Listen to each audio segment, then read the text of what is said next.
Morning बच्चों। गृह विज्ञान 11वीं होम साइंस के ऑनलाइन क्लास में आप सबका स्वागत है। बच्चों, अभी हम लोग यूनिट 2 का चैप्टर 7 पढ़ रहे हैं। इसका शीर्षक है किशोरावस्था में व्यक्तिगत भिन्नताएं। बच्चों, अभी तक हमने व्यक्तिगत भिन्नता क्या है, यह समलिंगीय तथा विषमलिंगीय, प्राक परिपक्व और पश्च परिपक्व में किस प्रकार देखने को मिलता है, इसके बारे में विस्तार से पढ़ा। आज हम लोग व्यक्तिगत भिन्नता के कारणों के बारे में पढ़ेंगे। बच्चों, यह शाश्वत सत्य है कि एक ही आयु के, एक ही लिंग के अथवा विषम लिंग के व्यक्तियों में भिन्नता पाई जाती है।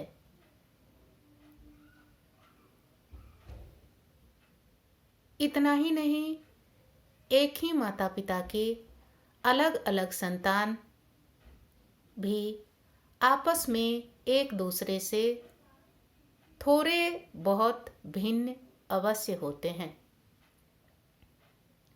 बच्चों, हम यह भी जानते हैं कि व्यक्ति कुछ भिन्नता जन्मजात लेकर पैदा होता है और कुछ भिन्नताएं वह अपने आसपास के वातावरण से ग्रहण करता है। दो व्यक्तियों के बीच बहुत तरह से भिन्नता पाई जाती है। यह भिन्नता उनके शारीरिक आकार प्रकार, कद काठी, रंग रूप, लंबाई चौड़ाई, बुद्धि तथा अन्य योग्यताओं में देखने को मिलता है। उनके इस भिन्नता के बहुत से कारण होते हैं, जैसे वंशानुक्रम, वातावरण, स्वास्थ्य, आहार एवं पोषण तथा मिलने वाला अवसर। आज हम लोग इन्हीं कारणों के बारे में पढ़ेंगे। बच्चों,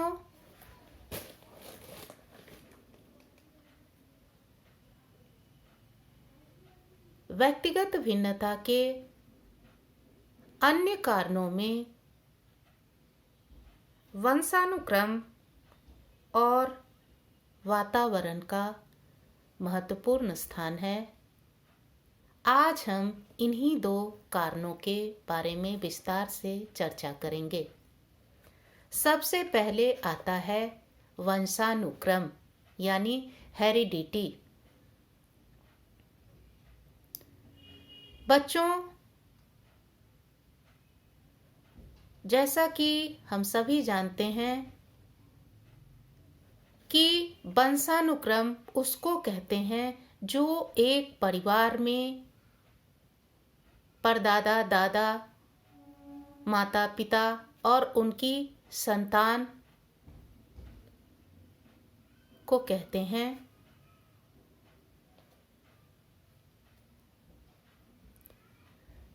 वंशानुक्रम के द्वारा ही माता पिता के गुण उनके बच्चों में आते हैं।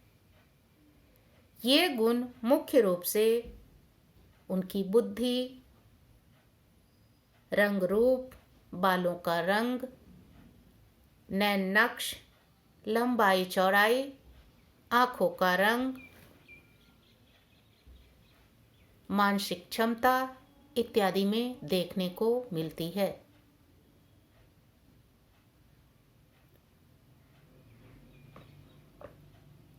केवल जन्म के समय ही नहीं या बाल्यावस्था में ही नहीं, बल्कि किशोरावस्था में भी शारीरिक परिवर्तन आने के समय, वयसंधि, परिपक्वता का समय इत्यादि का निर्धारण भी वंशानुक्रम के द्वारा ही होता है। अर्थात जब बालक किशोरावस्था में प्रवेश करता है तो उसके वृद्धि और विकास का समय, उनके परिपक्वता का समय भी उनके वंशानुक्रम के अनुसार ही होता है। यहाँ तक कि व्यक्ति का स्वभाव तथा व्यक्तित्व भी बहुत हद तक उनके वंशानुक्रम से प्रभावित होता है। यहाँ यह प्रश्न उठता है कि माता पिता के गुण उनके बच्चों में कैसे आते हैं।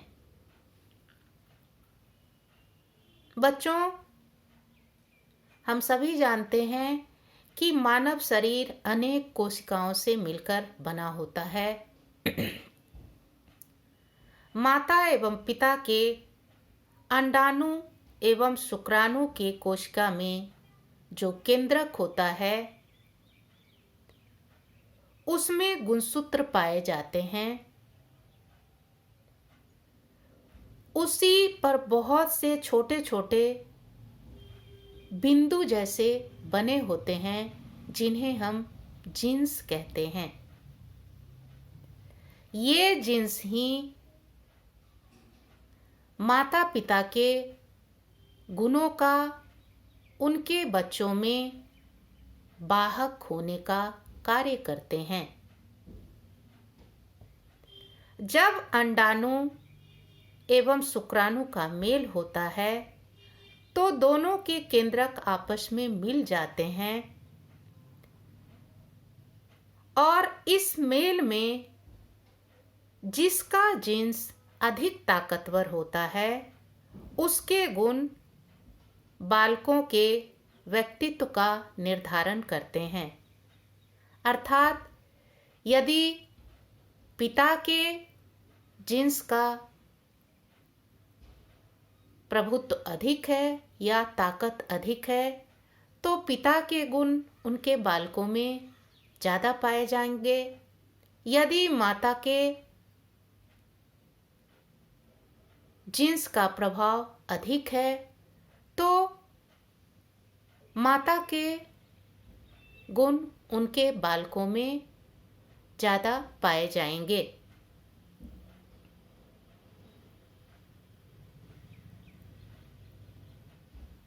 माता पिता के अंडाणु तथा शुक्राणु का मिलन अनेक संयोजनों की संभावना भी रखता है। यहाँ एक प्रश्न उठता है कि जीन्स किसे कहते हैं। कभी कभी 1 या 2 नंबर के प्रश्न में यह पूछा जाता है। हम पहले पढ़ चुके हैं कि माता पिता के अंडाणु एवं शुक्राणु के कोशिका में जो केंद्रक होते हैं उसमें गुणसूत्र पाए जाते हैं और उन्हीं गुणसूत्रों पर छोटे छोटे बिंदु बने होते हैं जिन्हें जीन्स कहते हैं। बालकों में पाए जाने वाले अलग अलग गुणों के लिए अलग अलग जीन्स जिम्मेदार होते हैं। जैसे आँखों के लिए अलग, बालों एवं त्वचा के रंग के लिए अलग जीन्स, लंबाई चौड़ाई चेहरे के बनावट के लिए अलग जीन्स, बुद्धि, सृजनात्मक व अन्य गुण अर्थात बालकों में जो भी गुण पाए जाते हैं उस सब के लिए अलग अलग जीन्स जिम्मेदार होता है। जिस समय माता तथा पिता के अंडाणु एवं शुक्राणु के केंद्रक का मिलन होता है उस समय जो संयोजन जीन्स का बनता है उसी के अनुरूप शिशु के व्यक्तित्व का निर्धारण होता है। इसी कारण से एक ही माता पिता की संतान में बहुत कुछ समानता भी देखने को मिलती है, क्योंकि उन्हें उन्हीं माता पिता के जीन्स प्राप्त होते हैं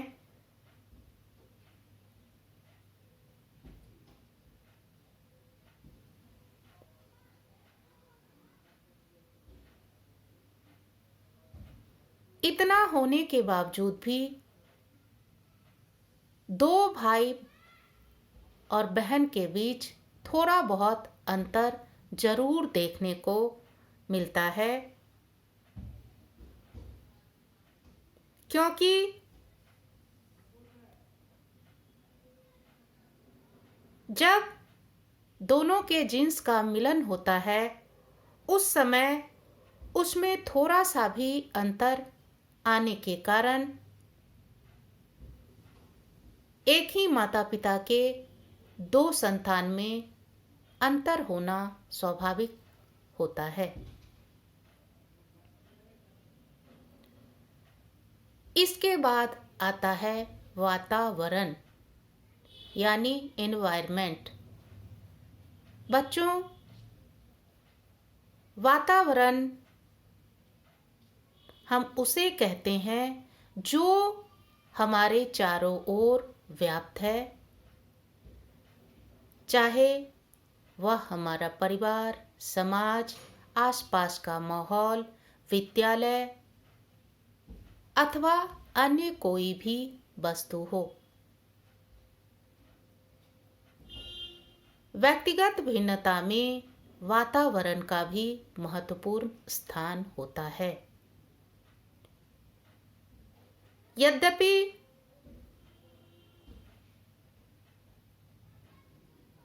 शिशु अपने व्यक्तित्व का अधिकांश गुण जन्मजात लेकर पैदा होता है, परंतु उन गुणों के वृद्धि और विकास में वातावरण का महत्वपूर्ण योगदान होता है। कई बार ऐसा भी देखा गया है कि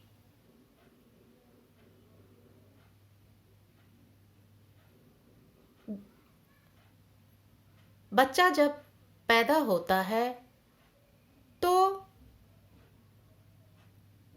उसमें बहुत सारे अच्छे गुण होते हैं, परंतु वातावरण या आसपास का परिवेश अनुकूल नहीं होने के कारण उसके जन्मजात गुणों को पनपने और विकसित होने का मौका नहीं मिलता है।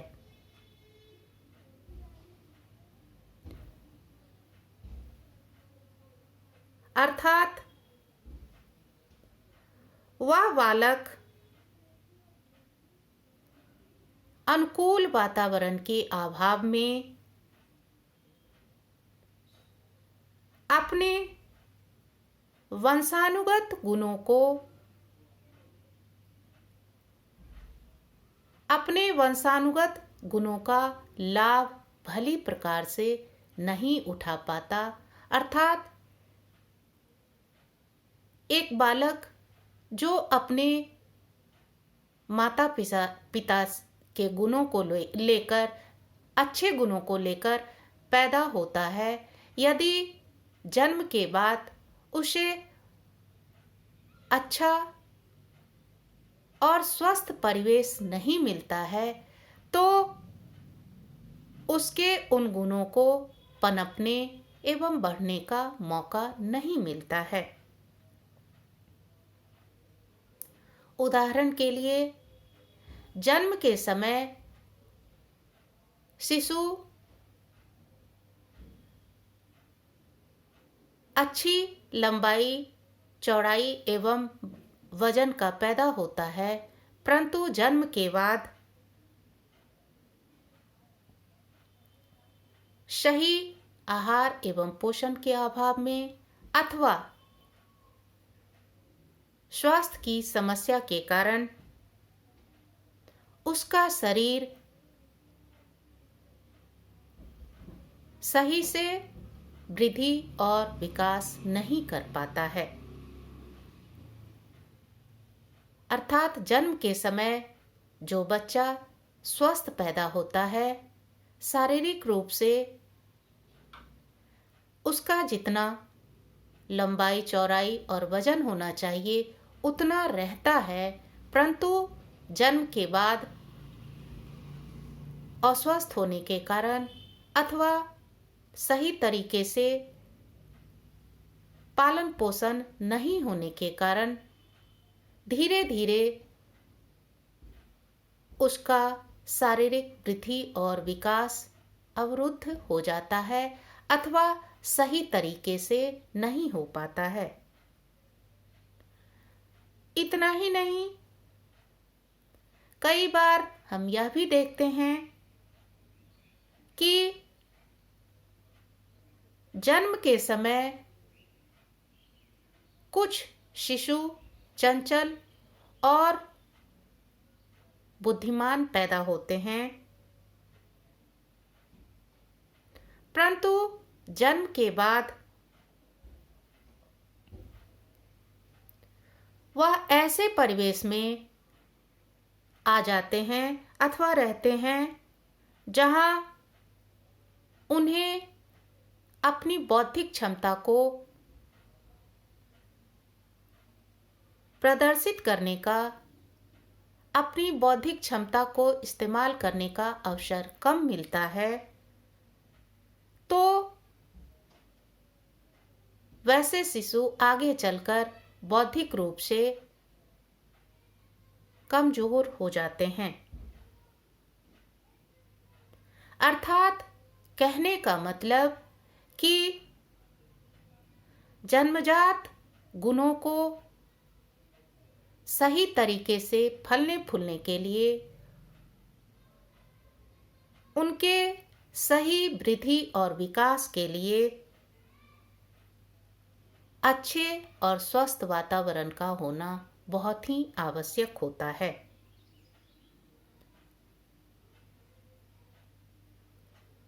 बच्चों, वातावरण के अंतर्गत बहुत सारी चीजें आती है, जैसे परिवार तथा आसपास का वातावरण।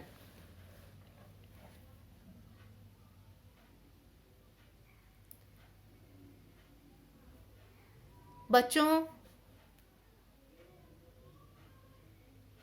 एक शिशु के सही वृद्धि और विकास के लिए अथवा उसके जन्मजात गुणों के विकास के लिए उसके परिवार का वातावरण सुखद और सहयोगात्मक होना अति आवश्यक होता है।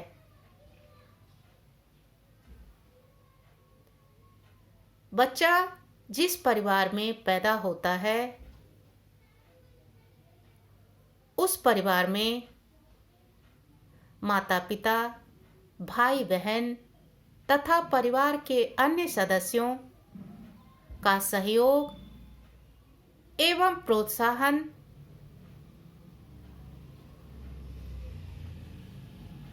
बालक के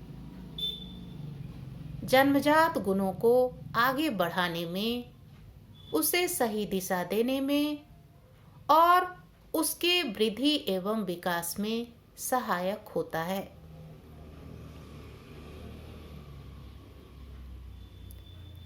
इतना ही नहीं, बहुत सारे ऐसे गुण होते हैं जिसको बालक अपने परिवार के सदस्यों के संपर्क में आकर भी सीखता है, जैसे सही और शिष्ट आचरण करना, परिवार के सदस्यों तथा दूसरे सदस्यों के साथ संयमित व्यवहार करना, संवेगात्मक नियंत्रण रखना, सामाजिक गुणों को सीखना इत्यादि।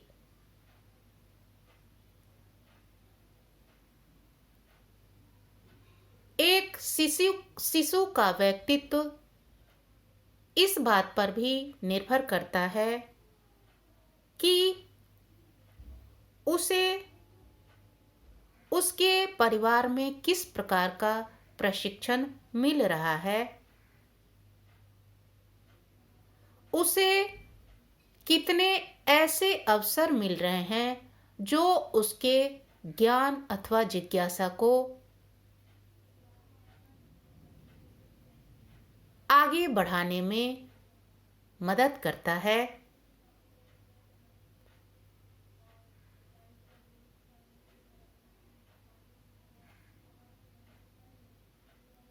प्रत्येक व्यक्ति अपने पारिवारिक वातावरण से जो गुण प्राप्त करता है वही उसकी व्यक्तिगत भिन्नता का कारण बनता है। इसके बाद विद्यालय। बच्चों, विद्यालय का वातावरण भी व्यक्ति के व्यक्तित्व पर काफी प्रभाव डालता है।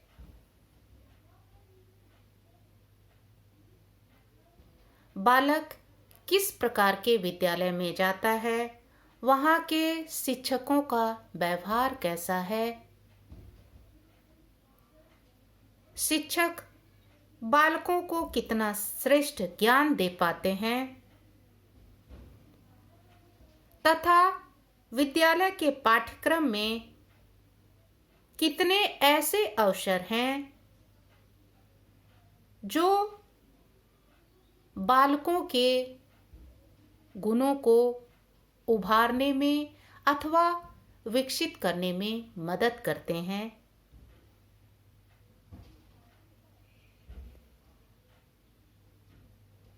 इन सारी बातों पर भी एक बालक का व्यक्तित्व निर्भर करता है।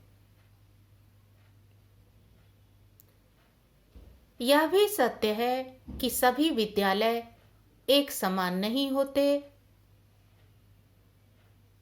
इसलिए अलग अलग विद्यालयों में जाने वाले बालकों के व्यक्तित्व में अंतर होना स्वाभाविक होता है, भले ही वे एक ही आयु के क्यों न हों। कई विद्यालय ऐसे होते हैं जो केवल शैक्षणिक योग्यताओं पर बल देते हैं, तो कई विद्यालय ऐसे होते हैं जो शिक्षा के साथ साथ बालकों के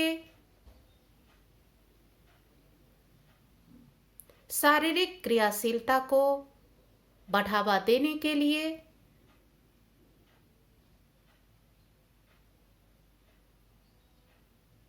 अन्य सहगामी क्रियाओं पर भी बल देते हैं।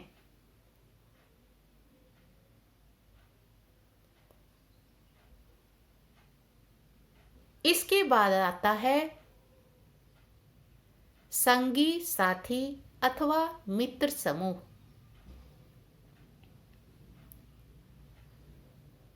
एक ही आयु के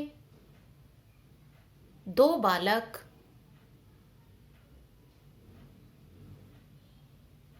के बीच व्यक्तिगत भिन्नता का एक प्रमुख कारण उनका मित्र समूह भी होता है। अर्थात बालक के मित्र समूह का वातावरण भी उनके व्यक्तिगत भिन्नता का कारण बनता है।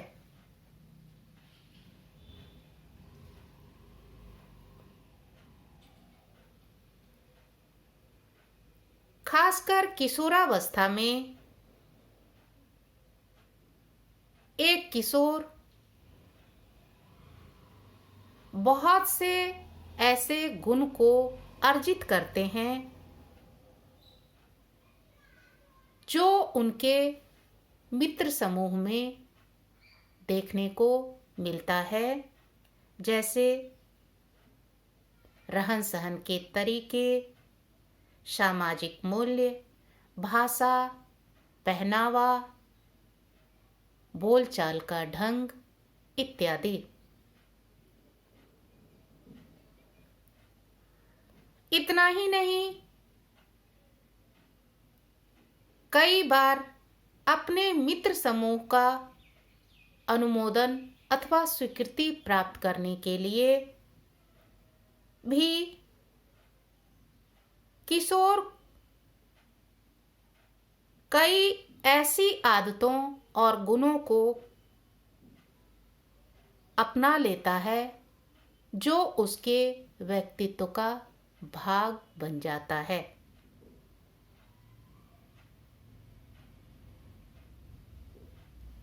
साथियों अथवा मित्र समूह के प्रभाव से किशोरों के व्यक्तित्व में बहुत सारे परिवर्तन आते हैं।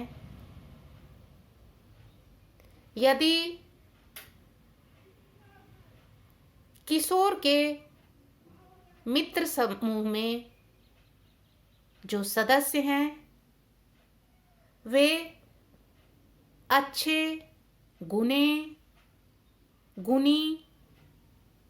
शालीन, शिष्ट व्यवहार,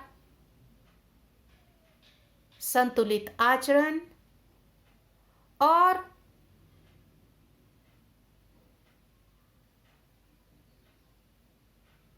घनात्मक दृष्टिकोण वाले होते हैं,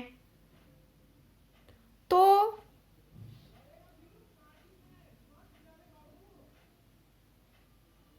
उस समूह में रहकर किशोर भी उन्हीं गुणों को अपनाता है।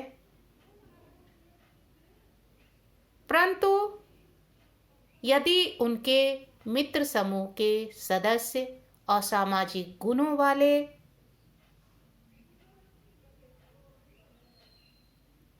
झगड़ालू, ईर्ष्यालु, समाज विरोधी आचरण करने वाले, व्यसन करने वाले होते हैं, तो उस समूह में रहकर किशोर भी उन्हीं गुणों को अपना लेता है। भले ही उसकी इच्छा रहे अथवा ना, परंतु मित्रों की खुशी के लिए उसे भी ना चाहते हुए ऐसा करना पड़ता है।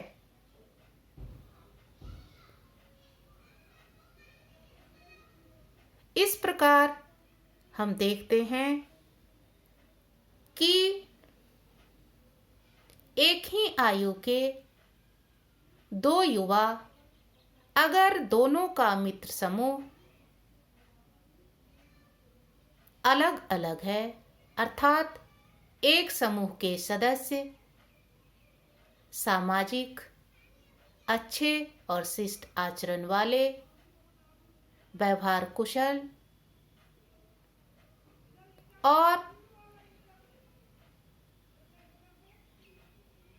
समाज के अनुकूल गुणों वाले हैं, और दूसरे ऐसे मित्र समूह जिसके सदस्य असामाजिक, अशिष्ट, समाज विरोधी आचरण करने वाले हैं, तो उस समूह के युवा और पहले समूह के युवा के बीच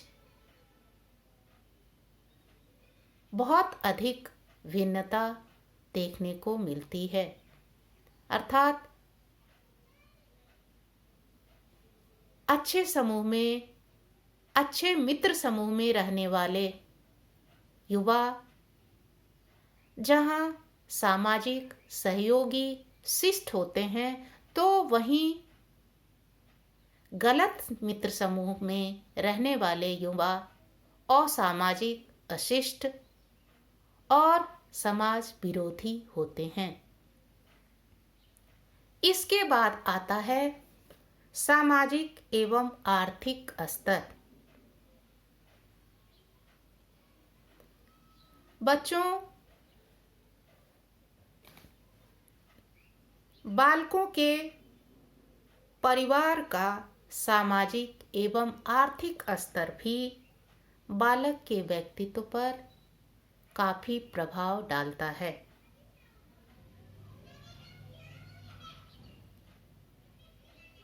परिवार अपने बालक को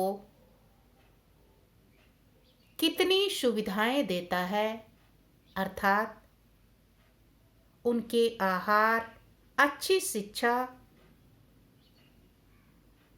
और रहन सहन का कितना अच्छा प्रबंध करता है, इन सब बातों पर भी बालकों का व्यक्तित्व निर्भर करता है।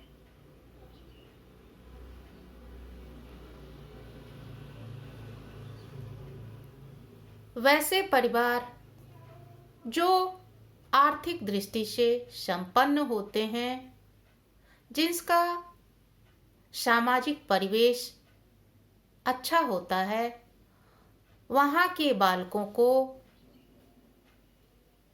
किसी प्रकार की कठिनाई नहीं होती।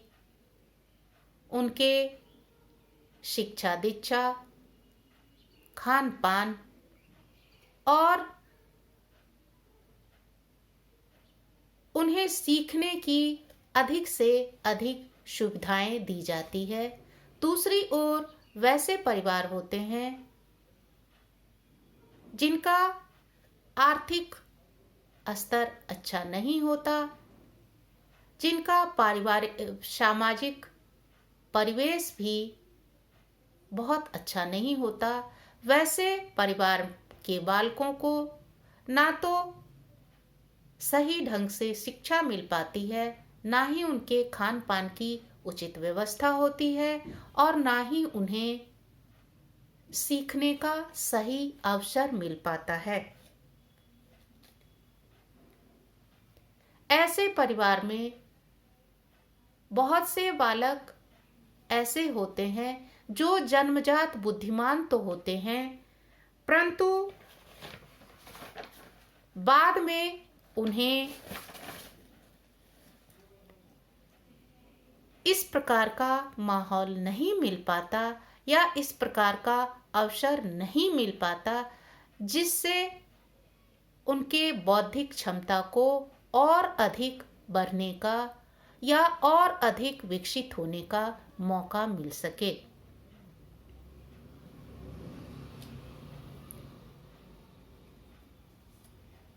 इस प्रकार हम देखते हैं कि व्यक्तित्व निर्माण में वंशानुक्रम एवं वातावरण दोनों का ही महत्वपूर्ण स्थान होता है। दोनों ही एक दूसरे के पूरक होते हैं। हर व्यक्ति का व्यक्तित्व इनके आपस में मिलने से होता है और जन्मजात गुण अच्छे वातावरण के अभाव में पूर्ण विकसित नहीं हो पाते। वह अच्छे से अच्छा वातावरण जन्मजात गुणों के अभाव में अच्छा व्यक्तित्व नहीं बना सकता है। दोनों ही कारक किसी भी व्यक्तित्व के निर्माण में महत्वपूर्ण भूमिका निभाते हैं। इस निर्माण में कोई कारक कम या अधिक किसी व्यक्ति को प्रभावित कर जाता है, जिससे उसका व्यक्तित्व दूसरे से भिन्न हो जाता है।